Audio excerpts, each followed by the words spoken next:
ეს გახლავთ წიგნების თაროს რიგით მესამე და ბოლო ეპიზოდი.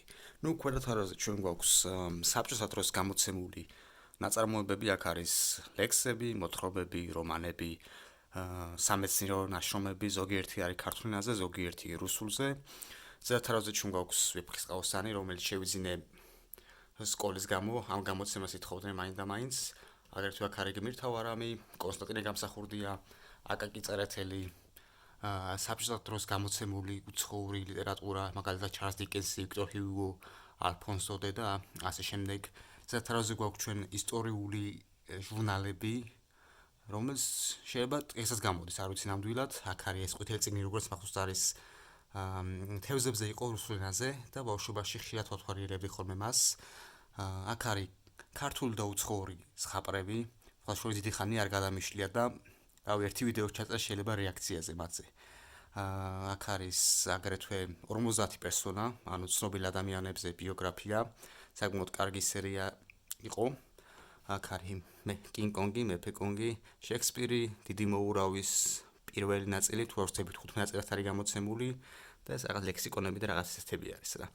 ზედა თაროზე არის უკვე ჩემი დის მიერ შერჩეული და შეძენილი წიგნები, თამაში ჭვავის ხანაში რა თქმა უნდა კარგი არის.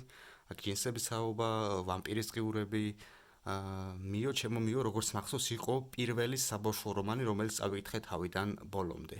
ბიზნესეოს ამბები, ჩარლი და შოკოლადის ქარხანა, ჰარი პოტერის პირველი ნაწილი, კიკი გოგოს სერია, რომელიც რავი, ყველა წიგნი უნდა გაქრეს, ახლა უნდა ისჩვევებოდეს, რომ ეს სერია წავიკითხო. ზოგადად არ ვარ პრეტენზიული კითხველი, ყველაფერს კითხულობ, იმდენად მიყვარს კითხვა. და რა ვიცი, არ მესვრის ადამიანების, რომლებიც წიგნებს ხოლმე იმიტომ არჩევენ, რომ აი რაღაც ღირებულიდან იყოს მაინც და მაინც. მეგეთი ადამიანები კითხველებად არ მიმაჩნია რა. ყველაფერი უნდა იკითხოს ადამიანმა, რა თუ უყვარს კითხვა. და ახლა ესეთი რაღაც თანამედროვე რომანები, რა ვიცი, ამათაც გაჭირვების დროს შეიძლება წაიკითხოს ადამიანმა რა. ახალი წიგნის შეძენის საშუალება როცა არ არის. ზემოთ არის უკვე ეს ძალიან კარგი სერია იყო. ცნობილი ადამიანების ბიოგრაფიები, ჯერ იყო უცხოელებზე გამოვიდა 17 ტომი, შემდეგ ქართველებზე, თუ არ ვცდები 50 და არის რა თქმა უნდა ილუსტრაციებით გაფორმებული, აი გაჩვენებ მაგალითად გალაქტიონ ტაბიძე. ამაზე შეიძლება რეაქციის გაკეთება და ახალი თაობა ვისაც გაქვთ და ეს არიცით ეს სერია არ გაქვთ, იმათთვის მგონი საინტერესო იქნება და გათვალიერებინებთ, მეც დავათვალიერებ, გავიხსენებ ჩემ ბავშვობას, მოკლედ კაი ვიდეო გამოვა, შეიძლება რა ამაზე ჩაწერა. აქ არის ტყეების მეფე, ჯეინ ეარი, გუგულის ბუდეზე სხვა გადაფრინდა ძალიან კარგი წიგნი და ძალიან კარგი ფილმი მიუხედავად იმისა, რომ ერთმანეთისგან საკმაოდ განსხვავდებიან. და კიდე არის რაღაც წიგნები რა. ჩემი დის მიერ შეძენილი და მეტესი მათგანი არ მოხდა კითხული და ჩემ გემოვნებაში აღზევა, თუმცა როგორც თქვი, გაჭირვების დროს თითოეულ მათგანს წავიკითხა. ზედა თაროზე, ეს წიგნები, ვისაც გაქვთ ვიდეო ნახი, საფუძს წაკითხული წიგნები, მიხვდებით რა რომანებიც არის. აქ არის თემურ ბაბლუანის ზემთვარე და პურის ყანა, ალფრედ დობლინის ალექსანდრასი, განძის კუნძული, ფეხბურთის მოთამაშე, ძალიან სუსტი რომანი.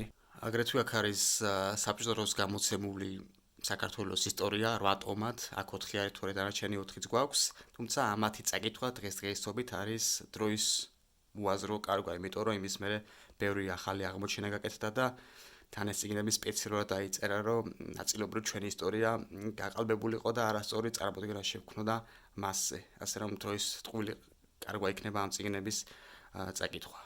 აქეთ მხარეს გვაქვს გილიამ ფრინის ბრელი ადგილები, ძალიან კარგი რომანი, თრილერი, რემარკის ტრიუმფალური თაღი, ძალიან კარგი წიგნი, საიდუმლო ბაღი, ბლისწული და მათხოვარი, ერნესტ ჰემინგუეის მოთხრობები, ორეული, მე შენამდე, აქ ქართულ ავი მუსაიფი, ეს წიგნი აუცილებლად უნდა წავიკითხო, ერეკლე მეორეზე არის კირაკასის ტრილოგია,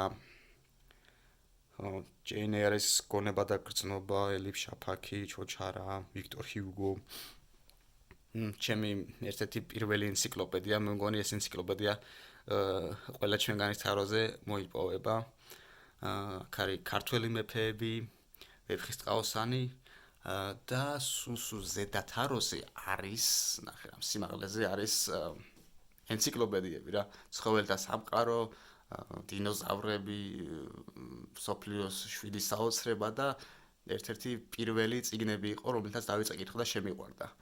ძალიან მიყვარდა მათი კითხვა, სურათების დათვალიერება და რა ვიცი ხა.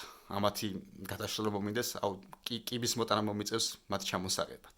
ნუ სულ ეს იყო დღევანდელი ვიდეო, მინდა რამდენიმე თემაზე ვისაუბრო.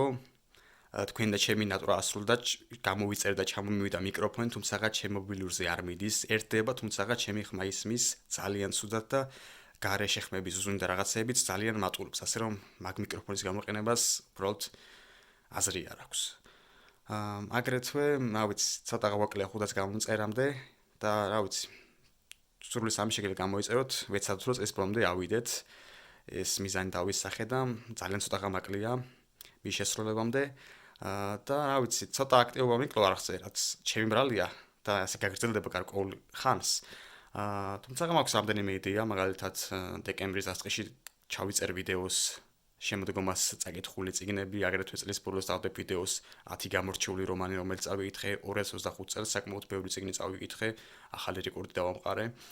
და მაქვს აგრეთვე რამდენიმე მუსიკალური ვიდეოს ჩაწერის იდეას.